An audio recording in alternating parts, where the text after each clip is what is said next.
आप सभी मीडिया के अपने सभी मित्रों का आज इस चर्चा में यहाँ पर आप सबके पधारने पर आप सबका मैं अपनी ओर से सबका स्वागत करता हूँ। सभी का बहुत अभिनंदन है और समय समय पर हम सब लोग मिलते रहते हैं। पिछले माह भी हम सबकी भेंट हुई थी। आज विशेष रूप से क्योंकि कल माननीय केंद्रीय वित्त मंत्री निर्मला सीतारमण जी ने नौवीं बार लगातार देश का आम बजट प्रस्तुत किया। मैं सबसे पहले तो उनको बहुत बधाई देता हूँ, शुभकामनाएं देता हूँ और आदरणीय प्रधानमंत्री श्री नरेंद्र मोदी जी के नेतृत्व में जो कल वित्त मंत्री जी के द्वारा बजट प्रस्तुत किया गया है, वो बजट प्रधानमंत्री जी के दूरदर्शी नेतृत्व और 2026-27 का ये बजट भारत की आत्मनिर्भरता, आत्मविश्वास और विकसित भारत के संकल्प को पूरा करने वाला बजट है। और मैं कहूँ कि ये सभी की आकांक्षाओं के, भारतवर्ष के सभी नागरिकों की आकांक्षाओं की पूर्ति का बजट है। सबके उत्थान का, उनके उन्नयन का, आगे बढ़ाने का और हर वर्ग को किसी न किसी रूप में आगे लाने का और विकसित भारत बनाने का संकल्प पूरा करने का बजट है। और ये बजट भारत के भविष्य को 3 मजबूत स्तंभों में स्थापित करता है कि भारत आर्थिक रूप से मजबूत बने।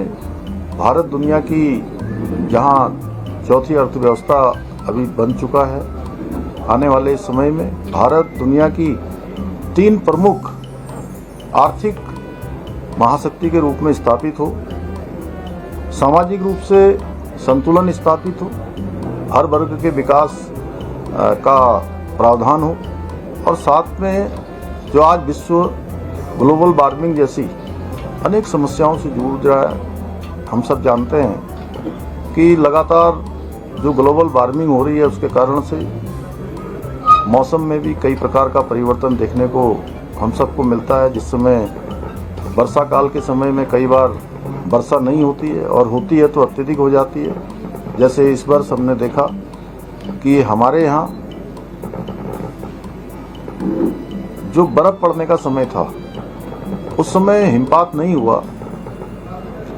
कुछ रुकने के बाद हुआ है। ऐसे ही कई प्रकार के परिवर्तन, सर्दियों के समय में कम सर्दी होना, गर्मी में कम गर्मी होना। जैसे अगर 2025 की हम बात करें तो 2025 में हम सब लोगों ने बहुत कम यहाँ पर राज्य के अंदर देखा होगा तो बहुत गर्मी का एक तरह से एहसास बहुत ज़्यादा नहीं हुआ। इस प्रकार से जो पर्यावरण स्थिरता है उस वह भी रहे, विकास के साथ साथ इकोलॉजी बनी रहे, इकोलॉजी के साथ इकोनॉमी भी बढ़े। इसका प्रावधान इस बजट में किया गया है जो ये स्पष्ट करता है कि यह बजट विकसित भारत के विजन का बजट है।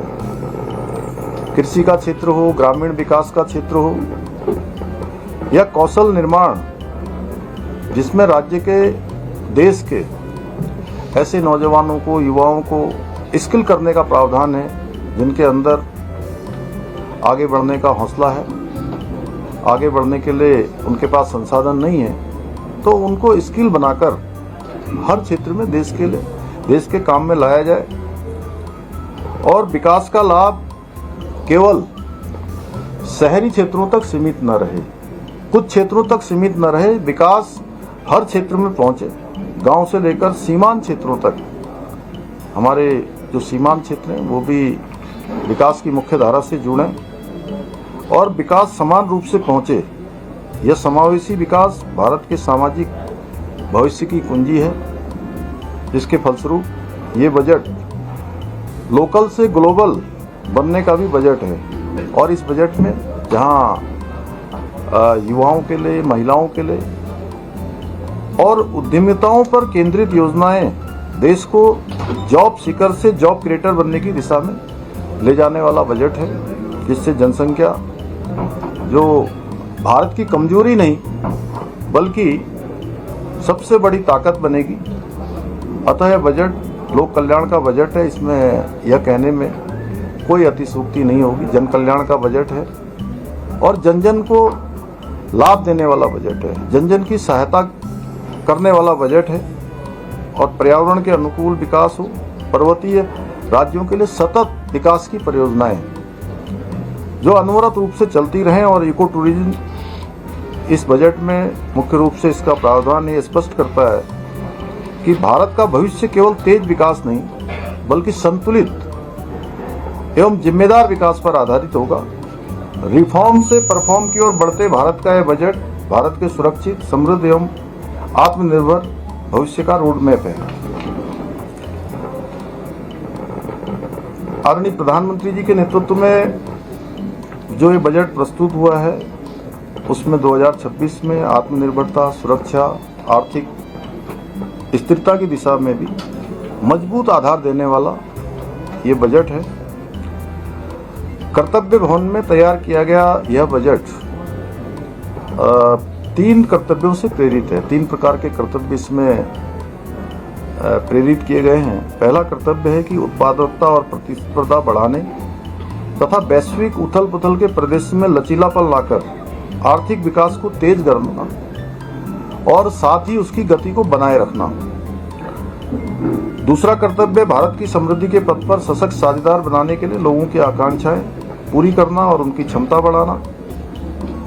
और तीसरा जो प्रमुख कर्तव्य है, सरकार सबका साथ सबका विकास के दृष्टिकोण के अनुकूल सभी को इस बजट में साथ लेकर सभी का विकास सुनिश्चित हो ये करना और सार्थक भागीदारी के लिए प्रत्येक परिवार, समुदाय और क्षेत्र की संसाधनों, सुविधाओं और अवसरों की उपलब्धता हो। इस बजट में वित्तीय अनुशासन के संतुलन का उत्कृष्ट उदाहरण है, जिसमें फिजिकल डिसिप्लिन बनाए रखते हुए पूंजीगत निवेश को प्राथमिकता दी गई है। बजट में उत्पादन के जो विस्तार, नई रणनीतिक क्षेत्रों में निवेश और जो पारंपरिक रूप से चलने वाले उद्योग हैं उनके पुनर्जीवन के माध्यम से अर्थव्यवस्था को नई दिशा और नई गति देने की स्पष्ट सोच दिखाई देती है। सड़क का क्षेत्र, रेलवे, लॉजिस्टिक, बुनियादी ढांचे को मजबूत करने पर भी विशेष जोर दिया गया है, जिससे देश के शहर व्यापार और आर्थिक गतिविधियों के प्रमुख केंद्र के रूप में विकसित होंगे और प्रमुख केंद्र बनेंगे। टियर 2, टियर 3 शहरों पर विशेष ध्यान इस बजट में किया गया है। उत्तराखंड जैसे हमारे जैसे राज्यों के लिए संतुलित और क्षेत्रीय विकास की ये बजट बड़ी संभावनाएं लेकर आया है। इसमें उपकरण और सामग्री बनाने से लेकर full stack India IP design करने और आपूर्ति श्रृंखला को मजबूत बनाने के लिए इंडिया सेमीकंडक्टर मिशन 2.0 शुरू किया जाएगा। एमएसएमई सेक्टर को ग्लोबल चैंपियन बनाने के उद्देश्य से 10,000 करोड़ रुपए के एमएसएमई ग्रोथ फंड, आत्मनिर्भर भारत निधि में 2,000 करोड़ रुपए का टॉप अप जैसे ठोस प्रावधान किए गए हैं। 200 विरासत औद्योगिक क्लस्टरों के पुनर्जीवन से स्थानीय उद्योगों, कारीगरों और युवाओं के लिए, अनेक हमारे नौजवानों के लिए रोजगार के अनेक अवसर इसके माध्यम से सृजित होने वाले हैं। उत्तराखंड, हिमाचल और जम्मू कश्मीर में जो पर्वतीय टेल्स की घोषणा की गई है उससे पर्यटन बहुत बढ़ने वाला है। स्थानीय आजीविका और युवाओं को रोजगार के भी अनेक अवसर और उनको एक नई दिशा इससे मिलने वाली है। खेलो इंडिया मिशन का विस्तार, दिव्यांगजन कौशल योजना, किसानों के लिए तकनीकी आधारित पहल, राष्ट्रीय हथकरघा कार्यक्रम, मेगा टेक्सटाइल पार्क, कुशल पेशेवरों के लिए नया प्रशिक्षण संस्थान समावेशी विकास को मजबूती देने वाले हैं। Startup, deep tech, AI, green technology, innovation ecosystem को बढ़ावा देकर भारत के भविष्य की अर्थव्यवस्था के लिए तैयार किया गया बजट है। ग्रीन ग्रोथ, क्लाइमेट कमिटमेंट, स्वच्छ ऊर्जा पर फोकस से यह बजट सतत विकास की दिशा में भी एक बहुत बड़ा कदम है। लखपति दीदी कार्यक्रम जिस योजना ने हमारी मातृशक्ति को, बहनों को सुरक्षा और सशक्तिकरण दोनों ही प्रदान किया है, सम्मान प्रदान किया है। इसके माध्यम से महिलाओं को क्रेडिट लिंक्ड आजीविका से उद्यमिता की ओर बढ़ने का भी इसमें स्पष्ट योजना है। और दवाओं में 17 प्रकार की दवाओं में जो औषधियां हैं उन पर मूलभूत सीमा शुल्क में छूट का प्रावधान भी इस बजट में किया गया है। प्रत्येक जिले में एक महिला छात्रावास की स्थापना का प्रावधान करना भी महिला सुरक्षा और महिला सशक्तिकरण और महिला सम्मान की दिशा में बहुत बड़ा कदम है। यह budget ease of living, ease of doing दोनों को मजबूत करता है। कुल मिलाकर इस बजट में विश्वास, विकास और भविष्य निर्माण तीनों का ही समावेश किया गया है। हमारे राज्य के लिए, उत्तराखंड के लिए 16वें जो वित्त आयोग की सिफारिशें हुई हैं, 16वां वित्त आयोग यहाँ आया था, उन्होंने पूरे राज्य का भ्रमण किया था। अनेक स्थानों पर वित्त आयोग और वित्त आयोग के चेयरमैन और उनकी पूरी टीम गई थी। और जो 16वें वित्त ने सिफारिशें की थी उसके आधार पर 2026-27 में उत्तराखंड को जो केंद्रीय कर हैं उन योजनाओं में लगभग 23-24 हजार करोड़ रुपया मिलने की संभावना है, जो पिछले वर्ष की धनराशि से लगभग 1850 करोड़ रुपए अधिक धनराशि है। और यह अतिरिक्त संसाधन आधारभूत संरचना, निवेश और रोजगार सृजन को नई गति देंगे। पर्वतीय राज्यों के लिए विशेष फोकस उत्तराखंड की भौगोलिक परिस्थितियों को ध्यान में रखते हुए संतुलित विकास का संकेत भी देता है। पर्वतीय ट्रैकिंग ट्रेल्स परियोजना से उत्तराखंड में साहसिक और इको टूरिज्म को भी बढ़ावा मिलेगा। स्थानीय युवाओं के लिए रोजगार के अवसर बढ़ेंगे। होम स्टे, गाइड, ट्रांसपोर्ट और स्थानीय उत्पादों को भी नया बाजार मिलेगा।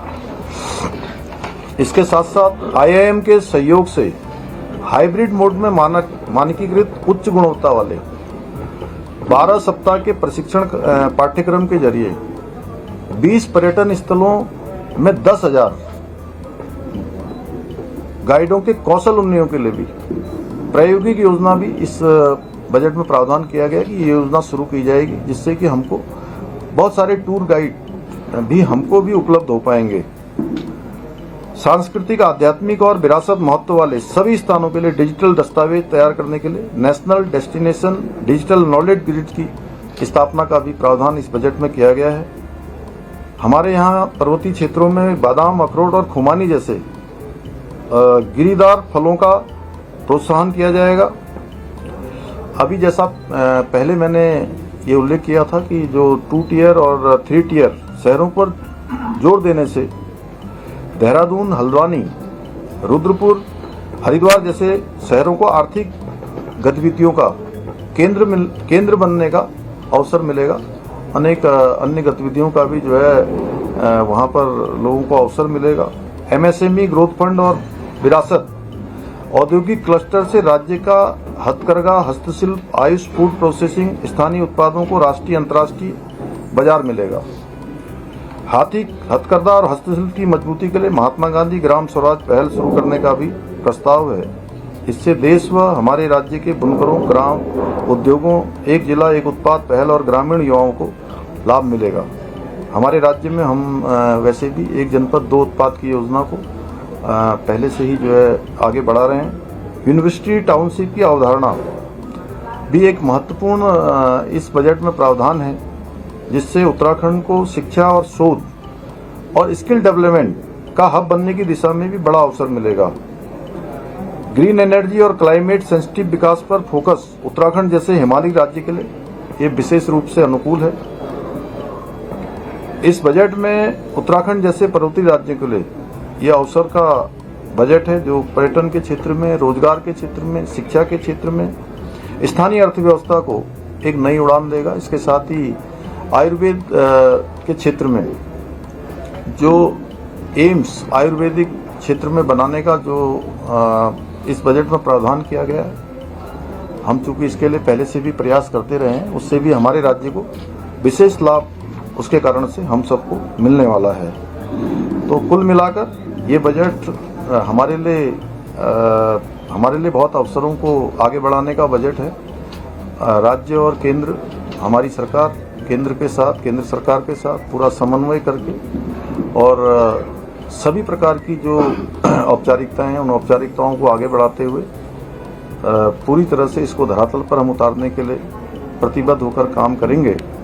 और जो विशेष ब्याज रहित जो शासकीय के अंतर्गत जो भारत सरकार से विकास के लिए अलग से हम लोगों को, राज्यों को पैसा दिया जाता है, धन स्वीकृत किया जाता है, उसको भी बढ़ाया है। और इस वर्ष के जितने भी जो हमारे ऐसे अनुरोध थे, उन सभी अनुरोधों पर भारत सरकार ने हमको स्वीकृति प्रदान की है। और उसमें भी एक बड़ी धनराशि बढ़ी है, जो ब्याज रहित ऋण कह सकता हूँ। तो उसके कारण से भी हमको विकास के कार्यों को आगे बढ़ाने में बड़ी मदद मिलेगी। इसके अतिरिक्त हमारे राज्य में अगले वर्ष कुंभ मेला भी आयोजित होना है, उसके लिए भी हमने भारत सरकार से पहले से निवेदन किया हुआ है। उस पर सभी स्तरों पर अभी काम चल रहा है। जल जीवन मिशन में जो एक बड़ी धनराशि इस बजट में प्रावधानित की गई है, उसके कारण से हमारे राज्य में जो हर घर नल से जल की योजना है, उसको बहुत विशेष लाभ होगा। और हमारी इस योजना से उन लोगों को जहाँ पर पेयजल की समस्या है, ये पेयजल की समस्या का भी समाधान होगा। और जो अतिरिक्त संसाधन राज्य के विकास कार्यों के लिए जो हमें मिले हैं, चाहे वो राज्यांश के रूप में मिले हैं, केंद्रीय करों के अतिरिक्त मिले हैं, या हमारे 16वें वित्त आयोग की जो सिफारिशों के आधार पर राज्य का अंश बढ़ाया है, उन सभी से हमको लाभ होने वाला है। और ये ब्याज मुक्त योजना विगत वर्षों में जिसका मैंने अभी उल्लेख किया था, वो पिछले सालों में उत्तराखंड के लिए विशेष रूप से लाभकारी रही है। जल जीवन मिशन के अवशेष जो कार्य बचे हुए हैं, वो कार्य भी हमारे जल्दी ही पूरे हो जाएंगे। और इस बजट से उत्तराखंड के लिए हमारे अनेक संभावनाओं के नए द्वार खुलेंगे। लखपति दीदी कार्यक्रम का विस्तार होगा, उससे भी हमारी बहनों को राज्य के अंदर जो बहुत पहले से ही बहुत अच्छा काम कर रही हैं और एक सामान्य स्थितियों परिस्थितियों में और अनेक चुनौतियों का सामना करते हुए उनके द्वारा जो आज उत्पाद बनाए जा रहे हैं, उस उत्पाद की लगातार देश और दुनिया में मांग बढ़ती जा रही है। हाउस ऑफ हिमालय ब्रांड आज हमारा एक ऐसा ब्रांड बन गया है एकीकृत, जिसके अंतर्गत उन सभी को प्रोत्साहन देने का काम हो रहा है। तो कुल मिलाकर 2026 का ये केंद्रीय बजट विकसित भारत के संकल्प के साथ साथ आत्मनिर्भर उत्तराखंड के हमारे लक्ष्य को साकार करने में भी बहुत महत्वपूर्ण भूमिका निभाएगा। मैं आदरणीय प्रधानमंत्री जी का उत्तराखंड को विशेष इस बजट में सहायता करने के लिए या उत्तराखंड का विशेष ध्यान करने के लिए उनका धन्यवाद करता हूँ। केंद्रीय वित्त मंत्री आदरणीय निर्मला सीतारमण जी का भी धन्यवाद करता हूँ, उनको बधाई देता हूँ। धन्यवाद। मुख्यमंत्री जी, एक साल पहले आयुष विभाग गए, आप मंत्री भी हैं उस विभाग के, तो आयुष एम्स वाला, आयुर्वेद एम्स वाला एक प्रस्ताव भारत सरकार को भेजा। तो आयुष में ही ये 3 नेशनल संस्थान खोलने की बात हुई है। तो जो हमारा प्रपोजल 1 सवा साल पहले गया था भारत सरकार में, उसके लिए आप क्या करने वाले हैं कि इस बजट में वो भी फिट हो जाए, हमें एम्स खुल जाए? मैंने तो बोला ही था अभी थोड़ी देर पहले। मैं पूछने वाला क्या करने वाले, पैरवी थोड़ा सख्त हो जाए, एक संस्थान तो मिल जाएगा, 3 खुल रहे पूरे देश में। हमारी जो देवभूमि है आयुष में, हमारा सबसे पहले हमारा ही हक बनता है और हम जरूर पहले से हमने निवेदन किया हुआ है वहाँ पर। और मैंने थोड़ी देर पहले जब अपनी बात रखी थी तो उस बात में भी मैंने कहा था कि निश्चित रूप से उसका लाभ हमें मिलेगा और हम निवेदन करेंगे इसमें कि जो है जो औपचारिकताएं होंगी भारत सरकार की, उन औपचारिकताओं को हम पूरी करें। अभी चूंकि उसका क्या मानक बनाया है, ये अभी जब पूरी तरह से विस्तार रूप में आ जाएगा तो उसके अनुरूप हम लोग निश्चित रूप से निवेदन करेंगे। सर, जिस तरह से आपने कहा कि टूरिज्म सेक्टर में काफी ज्यादा इसमें लाभ मिलेगा, तो आने वाला जो हमारा राज्य का बजट है, क्या उसमें भी सर इसका रिफ्लेक्शन देखने को मिलेगा, जिस तरह से ट्रेल्स को लेकर के उस तरह के तमाम सारा प्रावधान किया गया? देखिए, जो चूंकि देश के अंदर ऐसे बोलना क्या, देश के अंदर जो इस बार आम बजट प्रस्तुत किया गया है वो पूरा विकसित भारत का एक संकल्प को पूरा करने वाला बजट है। तो सभी राज्य भी उसी दिशा में काम करना, राज्यों को केंद्र के अनुरूप ही काम करना चाहिए और विकसित भारत के संकल्प को पूरा करने में सभी का योगदान होना चाहिए। तो विकसित भारत भी तभी बनेगा जब विकसित उत्तराखंड बनेगा, और विकसित उत्तराखंड तभी होगा जब उत्तराखंड का प्रत्येक जनपद, प्रत्येक गांव विकसित होगा। तो निश्चित रूप से उसी दिशा में हम लोग भी काम करेंगे। सीएम साहब, अभी जो आयोग की बात की है उसमें आपदा प्रबंधन के बदले लगभग 200 करोड़ की कटौती हुई है।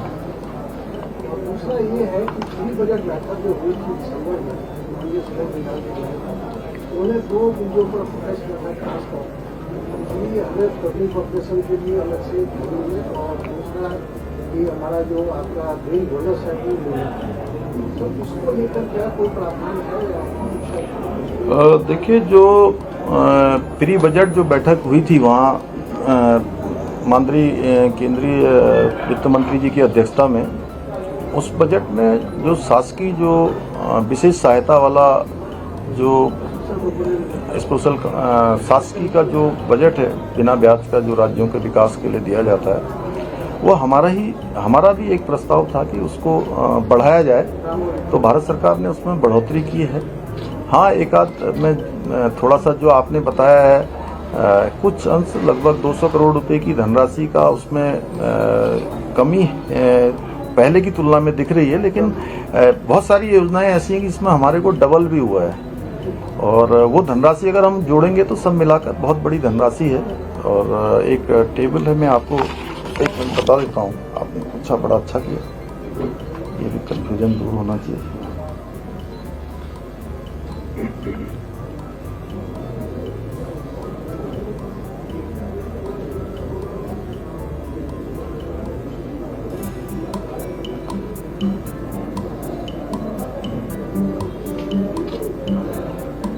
इसमें जो है, एक तो जो इंटर शेयर ऑफ स्टेट्स है, इसमें हमारा 2021 से लेकर 2026 तक 1.118 था, जो 16 फाइनेंस कमीशन में 1.141 ये बढ़ गया। और अर्बन लोकल बॉडीज में जो इसका असर आया है, जो 1145 पहले होता था वो हो गया 2497,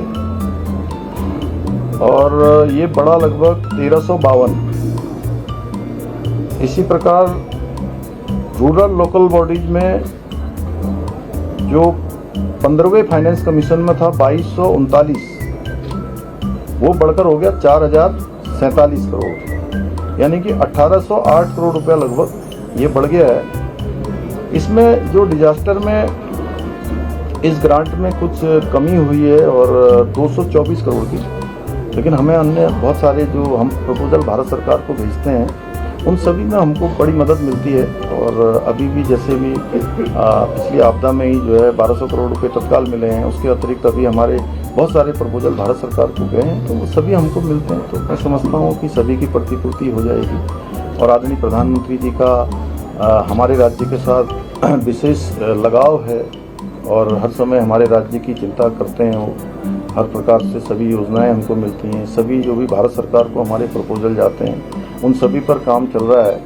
अभी भी प्रगति पोर्टल की अभी 3 दिन पहले मैंने समीक्षा की थी, तो लगभग 3.5 लाख करोड़ से भी अधिक की योजनाएं आज राज्य के अंदर संचालित हो रही हैं। 42 परियोजनाएं चल रही हैं, तो उन सभी पर काम हो रहा है। तो हमें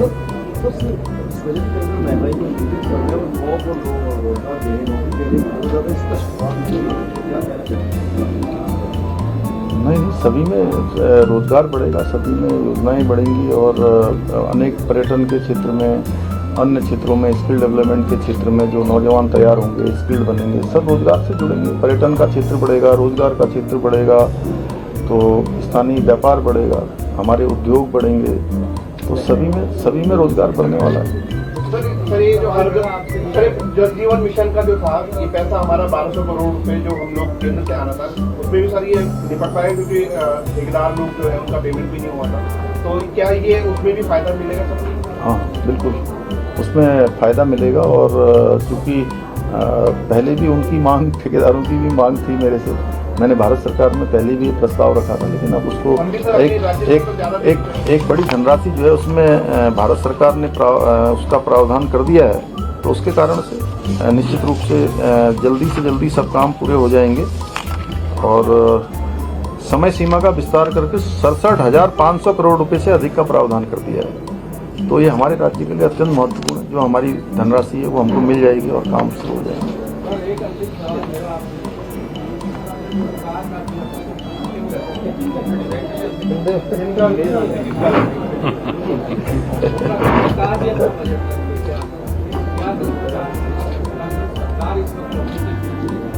है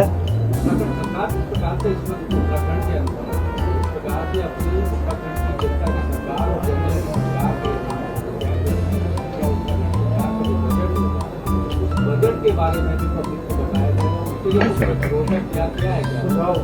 नहीं, वो अभी सुझाव हम लोग ले रहे हैं और अभी 7 तारीख को मैं खुद ही एक बड़ी बैठक होने वाली है इसको बजट को लेकर, जिसमें लोग हर वर्ष अपने सुझाव देते हैं। और जन जन की सरकार, जन जन के द्वारा ये कार्यक्रम चल ही रहा है, उसको 20 दिन और विस्तारित कर दिया है। लगभग मुझे लगता है कि 5 लाख के लगभग आवेदन अभी तक उसमें मिल चुके हैं। और दूर दराज के क्षेत्रों में जाकर सरकार के सभी प्रशासनिक विभागों ने बहुत शानदार तरीके से लोगों की जो समस्याएं हैं उनके समाधान का काम किया है। और जो छूट गए हैं, जो अभी रह गए हैं, इसलिए उस कार्यक्रम को 20 दिन के लिए आगे बढ़ाया है। 20 दिन अभी और तेज़ी से कार्यक्रम चलेगा। सभी हमारे जनप्रतिनिधियों से लेकर सभी प्रमुख अधिकारीगण, हमारे सभी जिलाधिकारी, मैं भी स्वयं और हमारे सभी आदरणीय मंत्रीगण सभी भाग लेंगे। और सब लोग लगातार भाग भी ले रहे हैं, मॉनिटरिंग भी कर रहे हैं। धन्यवाद। बजट के बारे में अलग से बात कर लेंगे।